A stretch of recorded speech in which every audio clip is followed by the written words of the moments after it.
Let's talk about crotches. Okay, I'll do more than that. I'll do more than that. Is there another word other than crotch? Is there another word other than crotch? Sometimes I politely call it the seat, but that's not really true. Seriously, is there any other word, Daria? Yeah, but you know what we're talking about. The crevice.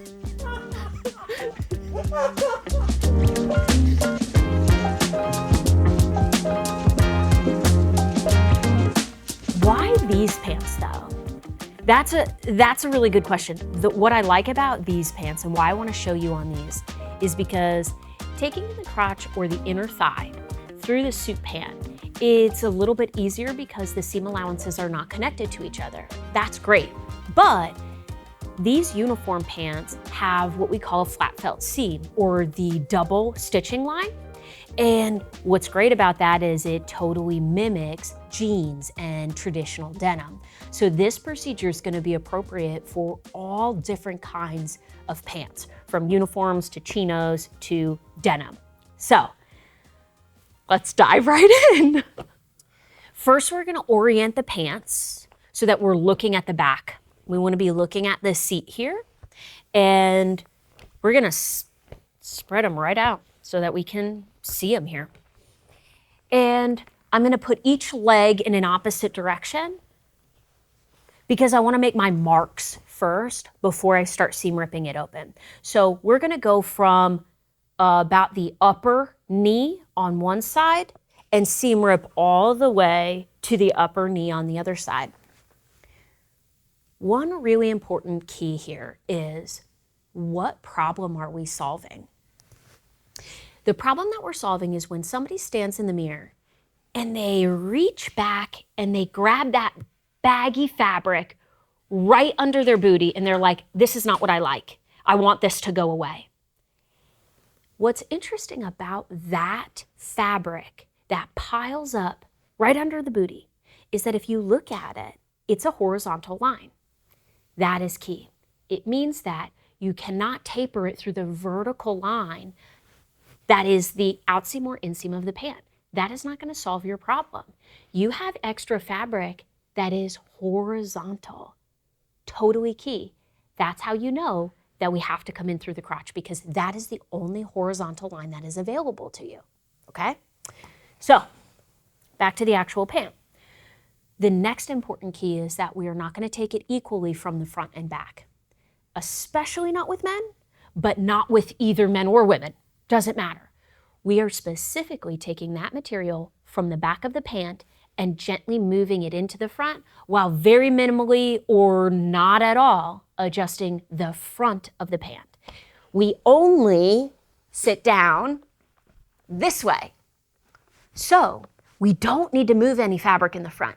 We only need to move fabric in the back, okay? Let's get oriented first.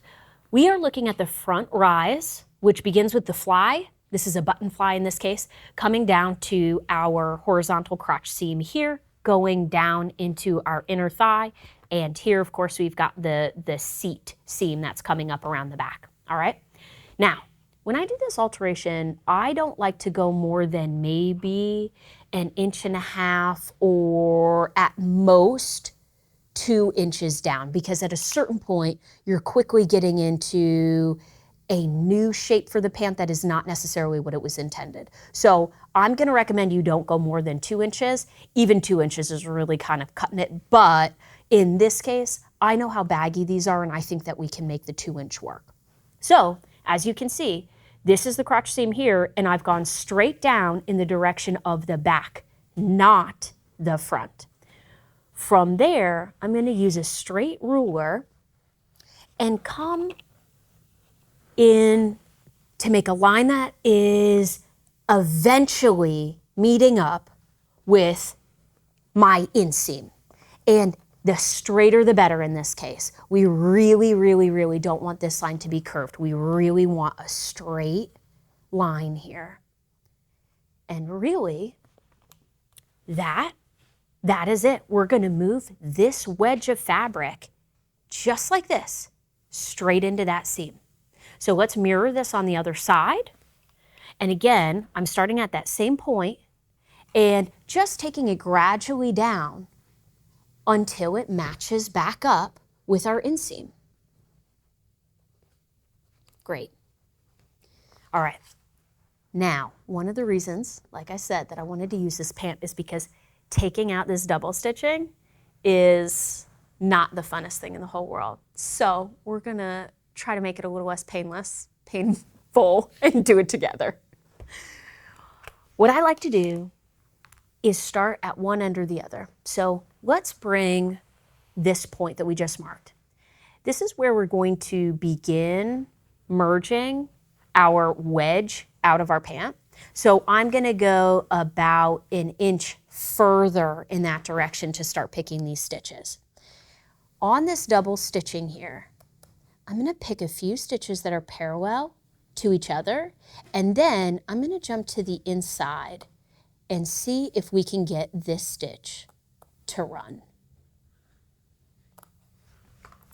I'm gonna pull this pant leg out exactly where I just pulled those stitches. So I'm pushing that with my finger there. Great. Okay. Now I'm hoping we're dealing with a chain stitch. A chain stitch is a stitch that will actually run for us. Oh, okay, you see that? So you see how I just pulled up the loose thread from where I cut on the other side? I am hoping that this is gonna run in the direction that we want, but let's find out. No, it won't do it. Okay, this style stitch of chain together thread is really common for denim. So on many pants, you'll be able to get this to run, but I am having a little trouble. Oh, yes. Sometimes if the thread is stale, if the pants are old, there can be a lot of reasons why you can't get it to run. But do you see, because I cut a few of the regular looking stitches on the other side, this chain on the back side, which is a common industrial style stitch on an industrial machine, is releasing on this side and making it really easy to pull this. Now, it's getting stuck, and that's probably just due to thickness of the thread, age of the pants, lots of reasons, but at least it went a little ways for us. Let's see if we can get the other side to run. So we're gonna pull out this stitching any way possible. Yes. Oh gosh, that really cut down on a lot of work for us. And sometimes if we're really lucky, it will go all the way through the crotch and continue on down the other side. So let's go ahead and pull all of this out and get all of this opened up. Okay, we've got it all opened up here. So first, I've put a safety pin at the stop and start points so that I can just, keep a frame of reference for where I'm working. This is my little scrap pile, so you can just get rid of that thread, obviously. And then one thing that I want to show you is when we match up loosely the front and back, you can see how much longer the rise is on the back versus the front. That's going to be common for any type of pants. So you can already see why we're choosing to take so much from the back and nothing from the front. So I'm pushing the front up out of the way, and you can already see our chalk line coming in here. So this is perfect. We're going to take the front rise crotch seam and match it up with the back rise crotch seam at our chalk mark. And I'm going to put a pin right there, keep it all in line, and I'm going to keep the same seam allowance on the front. So it looks like that's just about a ½ inch for us, maybe a little bit more, and then they've put the, of course, double stitching on the top. We'll talk about that a little bit later. Now, coming down from this center crotch point, I'm going to move down the leg, lining up the front exactly where it was sewn, and we can tell from the crease, and placing that directly on top of the chalk line that I've made. So you can re-chalk that in if you need that. And again, I'm pinning directly through on top of that new line. And I'm going to go all the way down until we meet back up with our leg. And what we'll do is we will merge this back in to this point where it will look exactly like it did before. So I'll probably put one more pin right there above my safety pin. And after we stitch that, we'll finish closing the leg by mimicking the top stitching they had before. Good, that's all set. Now let's come back up and jump over to the other leg. One important thing is that I don't want you to begin down the leg coming up. I want you to start at the crotch and go down each side separately. This is really important for lining up the fabric from the front and back as it merges down the leg and comes back together. Because you will notice you might get bunching of fabric if you don't do it this way.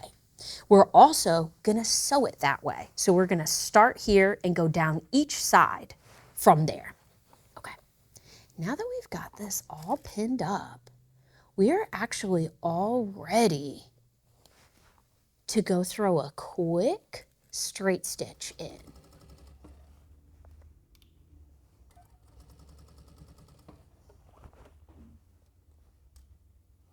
Next controversial move to talk about.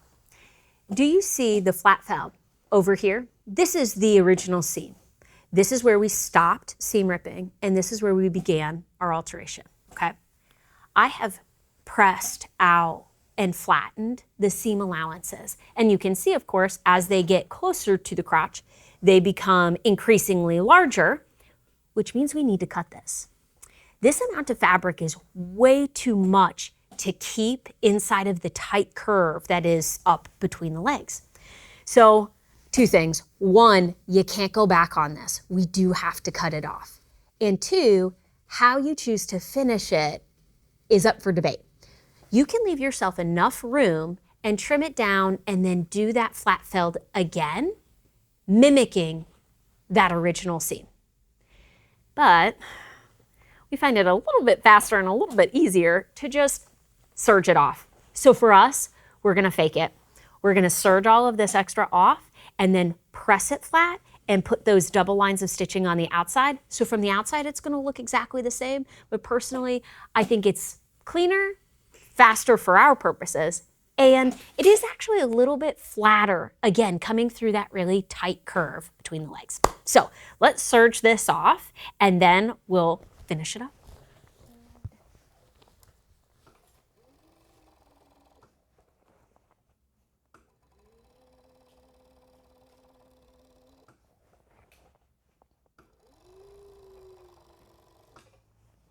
Okay, I wouldn't normally do this, but in this case, because we can't go back, I am gonna keep this little scrap of fabric that we cut off. You'll notice that it actually looks exactly like the type of gusset you would put in a crotch or an armpit to give more range of motion for a garment that is too small. So on the off chance that you're feeling a little unsure, keep this piece, and if all goes awry, we can figure out how to put it back in. Now, let's get this all pressed out so that we can put that top stitching back in.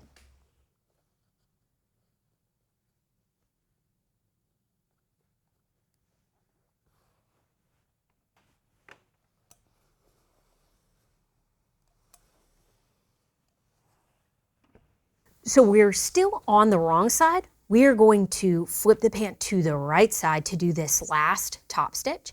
So I'm ready to take my safety pin out here that was marking that start point, and I'm gonna just pull my pant leg all the way out. Doesn't that look lovely? So that's our pressed new seam. And if we keep pulling, you'll see where the original stitching is. So we're gonna continue this from here all the way up through and down the other pant leg. So we'll get the other pant leg pulled out and then we'll get started. The trickiest part here is going to be getting this single layer of the pant leg under the needle and presser foot without catching any other part of the leg. So I'm gonna do that through the widest opening, which is the waist. So I'm gonna reach in here and begin feeding the pant under and then coming down the pant leg. This is tricky. Take your time. Be patient. And I'm gently feeling underneath and pulling away extra fabric so that only this layer is going to be sewn.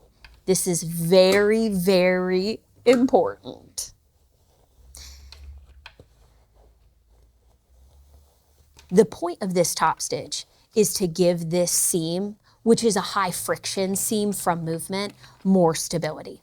You can, if you choose, not do this step, but it's a pretty important one, especially for a utility pant of any kind. Okay, now I'm using this hand, my right hand, to come in here and push the seam allowance to this direction because it mirrors the original stitching. So we're not separating the seam allowance, we're pushing to this side to follow the original. I'm going to start with the closer stitching line, the one that's right on this edge here. And I'm going to start exactly where our original stitching is and gently feed in this leg. I'm trying to keep everything nice and taut and straight. I can feel that my seam allowance is over here and not over here. And then I'm just trying to keep this fold as close to the edge, inside edge of my presser foot as possible. I'm also moving the fabric along and feeling with my right hand underneath to make sure that none of the pant itself or pocket bags or anything is getting caught under that needle as it moves. Again, this is tricky, this is hard, don't get frustrated, just take your time. And a little bit at a time. Don't think that you're going to be able to run your whole line of stitching all at once. You aren't. You are situating this whole pant leg and moving along the inside of the pant slowly and carefully. This is going to be exactly the same for jeans. The only difference would be that I'm using the same weight and color of thread that I used on the inside for this pant. But if you were working on a jean, this is the perfect place to use that heavier gold decorative thread that really gives that jean classic look. So you would want to switch at this point. Okay, and we're already coming up to that crotch seam. And again, just smoothing, making sure we're not getting any bumps, any wrinkles. I'm going to lift the presser foot because see, I was about to get a little fold in the fabric. Lifting the presser foot helps a lot with this, but there are really a lot of moving parts as I'm putting the seam in. I'm pushing the fabric away. I'm feeling the seam allowance. I'm moving extra bits of fabric that are wanting to get caught underneath. There is a lot going on here, so move slow. Nice and steady here, nice and steady. And I'm really just going until I reach the other end, and I'll know because I'll hit that original stitching.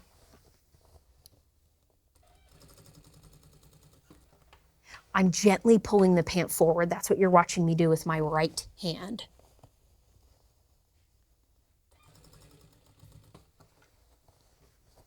Almost there, and then when we finish with this line of stitching, we will go back again for the second one.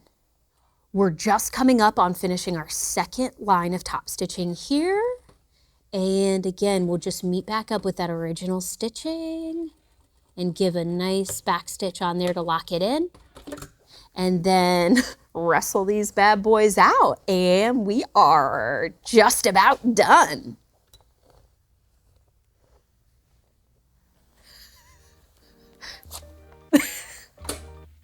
There we go. Perfect. I'm gonna check and see. Oh, he's gonna like these. Hope it's not too tight. All right, we're gonna give it one final press. I love the way the double stitching lines look, but remember, if you're doing this with a suit pant, you're just gonna rely on that one internal stitch line. You're not gonna put any decorative stitching. What I like to do is just keep to what was originally there. So whatever was there before, we're matching it and sticking to that. That is definitely my cardinal rule. All right, the last thing that I wanna do is show you what our transition point looks like, because I think this is really important. We've got our serging and top stitching here, and the original top stitching over here, in this nice folded over edge, a little thread that I'm gonna cut, that is held in place by the top stitching that we put in. So I really like that. I think that's a nice, smooth transition from one to the other. And it's easy, it's quick, it's strong, just as strong, and it's gonna look really nice and identical from the outside. All right, what do you say? End with a little close-up, huh? Okay, perfect. So ask me questions about this one. I really wanna know what you think about this process and maybe even changes, tweaks, improvements, whatever. So, as usual, leave me comments, questions, like, subscribe, do all the things. And thank you for joining me on this one.